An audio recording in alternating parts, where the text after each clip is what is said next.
So now I'd like to share Alexis Puente, who's a senior at Valley View High School in Moreno Valley Unified School District. And he has prepared a speech that he asked me to read one day when he was applying for college. And when I read it was compelling, and it's changed several times since then. But I thought, when I was going to this, he has to be here because that is why we do what we do, and it will demonstrate why we do what we do. I just want to thank Dr. Katsura and the opportunity to be here. I know that everyone has a story, and that story is deserved to be heard. So I just want to thank you. You're amazing. All of you guys are amazing. Oh wow, I'm doing something else. I'm just playing. So, as he said, this was originally for a scholarship, a Hispanic scholarship, and the prompt was, why is education important for you? So I kind of had to mold it a bit, but I kind of left some of the residue on there because it was really good. So I'm Alexis Puente. I go to Valley View High School, and I am a senior. It would be cliche and common for me, being part of the Hispanic community, to state that college education is important because of my past, where I came from, and the circumstances I have challenged and molded my very being.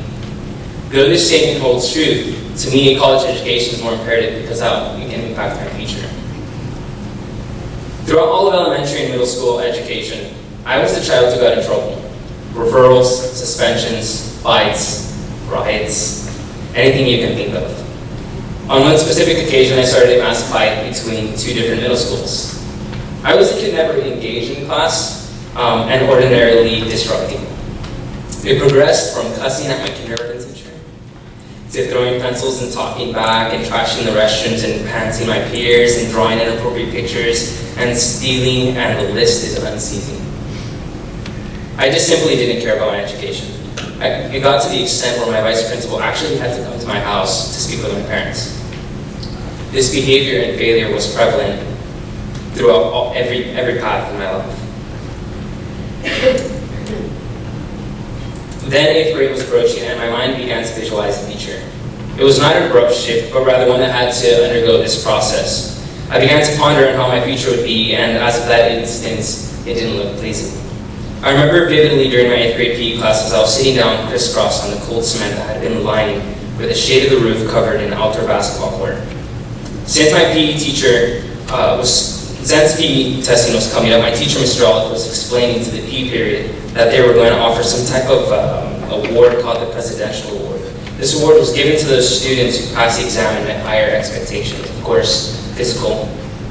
One of the prerequisites was to run a mile in about 6 minutes and 48 seconds in the 8th grade. To me, that seemed a lot because I wouldn't run. I didn't have the proper running shoes, clothes, or equipment, or to prepare it. To be really honest, I wasn't in shape. Part of the cause was I never wanted to run because I would always rebel. However, during this time, I was learning to use what I did have to get where I wanted. I began to train for the mile. At my school, for the kids who needed to make up their mile that we would run on Mondays for PE, they had the option to redo their mile on Wednesdays. I would run with those people, those students. This time, not because I was in trouble, but because I was training in hard, unbendable, worn-out basketball shoes. I had to use what I had, as I mentioned earlier. My coach would tie me along with the other students making their mile up. It was challenging to get to school in the mornings to train because I don't live with my dad, and my only source of transportation was my single mother who works in the morning to raise a family of 6. I would ride my bike or skateboard to get to school, a little over 2 miles every day. The worst part, it was all uphill. The last mile I ran, 2 days before the exam, I beat my record 6 minutes and 43 seconds. I remember walking up the steps from the track field, and there was like 24 steps. It was so much. I was walking with the same teacher that I didn't like the previous year. I didn't respect him, I gave him attitude, and he always seemed like this grumpy person with his white beard. And he glanced at me and he says, "It's a pleasure to see you run." Further on, during 8th grade, I took a computer science class and became quickly fascinated with the field. Our class was even visited by cloud architect Lynn Liggett, who developed a coding curriculum for K-12. Many of the kids in my class were going to Canyon High School, and because the class we wanted to grow in was computer science, we wanted to take it at Valley View, but at the time, that was the only high school that was offering the AP class. And I had never heard what an AP class was until my friends told me, and they mentioned that it would save money in college, provide college credits, and build my GPA, so I went with the flow. I wanted challenges and something new. I had the genius idea of emailing the superintendent of the district so he can get me transferred to Valley High School to take an AP computer science class. He seemed to be someone who could do something about it, so I emailed him. His response was extremely supportive. I remember he replied, "I will go personally to the registration center and transfer your name." I felt so overwhelmed by the amount of support and affirmation I received.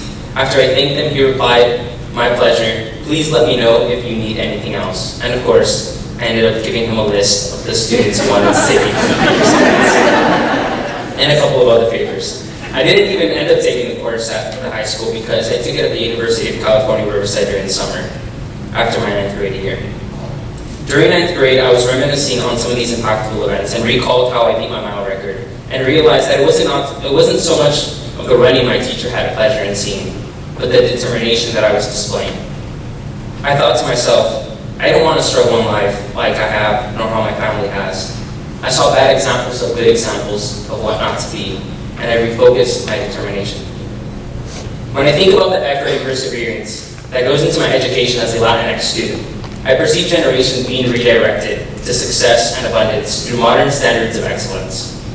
When I consider how valuable my education is to me, I notice my 3-year-old brother with his Nemo backpack, aspiring to follow my steps and set a higher bar than me to live an educated life. And it's not a competition, it's generational progress, because it's never been about me or someone, but rather everyone. When I reflect on how vital college education is to me, I see myself astonished by the amounts of information I did not acknowledge in a lecture hall of 500 students with the same ambition to become and grasp something greater.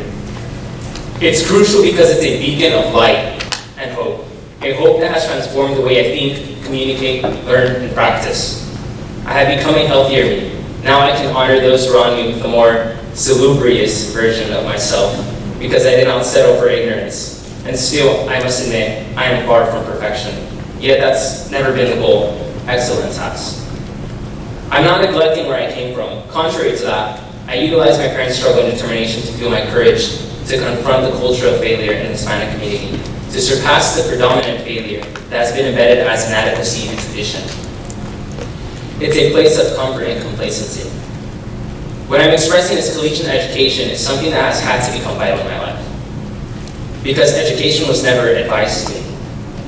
The truth is, if it weren't for God's grace, I would probably be in the streets right now, at this moment, doing drugs, maybe even having to drop out of high school to pay child support, and that's even if I would have cared. However, now I understand.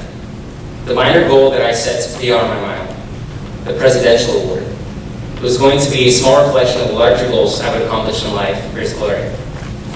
Little did I know that the hill I would strenuously attempt to surpass every day to get to school was a process unfolding that was now developing into this extended metaphor that flows in abundance. The outcome of this process has been the revelation that life should not just be lived, but lived in excellence and transparency by not forgetting where your joy and foundation originate from. Education is something that I yearn to pursue through a PhD in chemical engineering, but most importantly, beyond a degree. It's a lifestyle that I'm warmly embracing. Thank you.